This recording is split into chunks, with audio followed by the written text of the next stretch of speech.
我得把它对啊。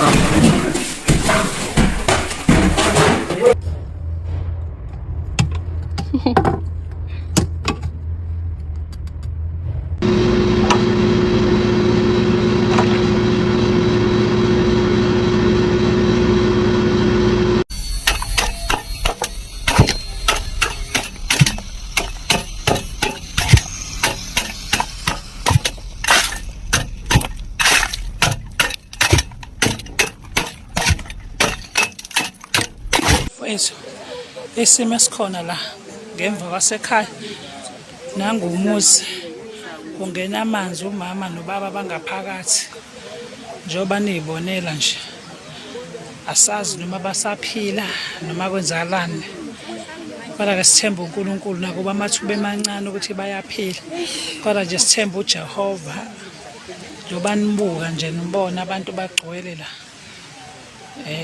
sibhekene naleyo nkinga ke namhlanje ekuseyenzekile endaweni yethu and la kamakhelwane ayinakude la komakhelwane sekufike noba kumsweli kugcwele nje kugcwele but ke mase bekhishwa ngizophinde futhi ngini-update ema-comrades yiyo nje into esibambene nayo engekho right esiyenzekile kunzima bafethu sicela siqapheleni ngendlela engene ngayo iphushe leya nhlabathi enibona lapha nje isuka ngale ekamereni nembhede isicapha salahleka kude la savinjwa imoto nasi isicapha ya hayi injalo bafethu injalo okubuhlungu nje kuphuma izingane abazali bangaphakathi can you imagine this is painful very painful. This is the first incident in KwaMakhutha where mother and father have been killed in a landslide during the course of the night with the heavy rains. This is the rear of the house. As you can see, there's the roof lining and the sand is pretty much up to it. I'll show you where it came down from, and it's obviously still trickling down. So you can imagine the speed and the force that this sand pushed through this house. And as I said in my previous video, it was a family, and fortunately the children managed to escape. However, mom and dad are trying to escape were buried by this sand and concrete as it tore through their house. This is KwaMakhutha, south of Durban, 20th of February. Well, bafethu nginibingelele, welcome back to my page. If you're new bafethu, please do follow and like this page. So lana ke recently Detroit experienced a very significant incident njengoba nibona ama-ice lawayana akukona ukuthi ke ilento sibiza ukuthi mhlawumbe kusuke likhithika noma kanjani i-ice straight kuvele kwa-freezer kwasana, and futhi ke lokhu kwenzeka after kune imvula kwangena ke amanzi endlini recently uyabo.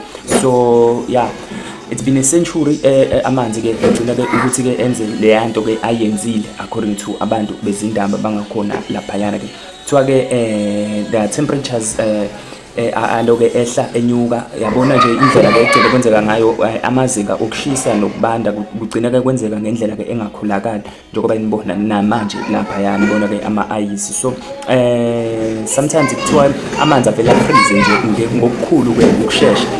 Same time ke imigwaqo nayo futhi ke imoto kufrizelene nje izinto eziningi kufrizile yabo, and futhi ke akulona ice elincane leli ice ke elikhulu ngendlela eyisimanga. So this has left so many residents stranded and caused substantial damage ey'ntweni ke nje ey'ningi include ke property ke njengoba sishilo imizi yabantu, imoto, infrastructure nje izinto eziningi njengoba nibona nje kuyona ke ivideo. Kuthiwa ke there are efforts that are underway to assist those affected by it. So it could take amaviki ke before the situation is fully resolved. So njengoba nibona nani umonakalo ke ongadalwa into ke nje yana vele akuyona ke into ngavele ke uyilungise nje ngesikhathi ke esifishane. So some residents have even taken to ice skating on the frozen streets as a way to cope with the unusual circumstances. So bafethu I wish lento ke noma I hope lento ke ayisoze yenzeka la eSouth Africa, because there is already a lot that we are dealing with. Njengoba sesabona nalaphaya umama lo nobaba ekuthiwa ke uye banenkinga yokuthi ke udaka lumuve lethu umuzi akade begadiswe wona, and then they ended up beshona ke ngaleyo ndlela. Kodwa ke bakwazile ukutshela izingane ukuthi ke aziphume ngoba bona sibevalelekile, athi ukuthi ke bagcina ngempela bekwazi beqhubeka bengakwazanga ke ukuphuma. But then Bafethu, you tell me what you think ngalolu daba. Don't forget to like this video and also comment on the section ngezansi. Thank you. Hayi nakude la komakhelwane sekufike nobaba uMsweli, kugcwele nje kugcwele, but ke mase bekhishwa ngizophinde futhi ngini-update ema-comrades. Yiyo nje into esibambene nayo engekho right esiyenzekile. Kunzima bafethu, sicela siqapheleni ngendlela engene ngayo, iphushe leya nhlabathi eniyibona lapha nje isuka ngale ekamereni nembhede. Isicapha salahleka kude la savinjwa imoto nasi isicapha. Ya hayi injalo bafethu, injalo.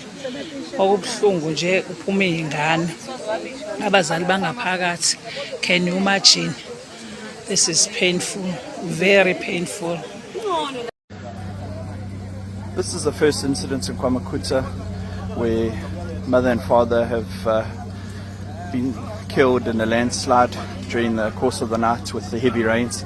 This is the rear of the house. As you can see, there's the roof lining and the sand is pretty much up to it. I'll show you where it came down from, and it's obviously still trickling down. So you can imagine the speed and the force that this sand pushed through this house. And as I said in my previous video, it was a family, and unfortunately the children managed to escape. However, mom and dad are trying to escape were buried by this sand and concrete as it tore through their house. This is KwaMakhutha, south of Durban, 20th of February, just after 9.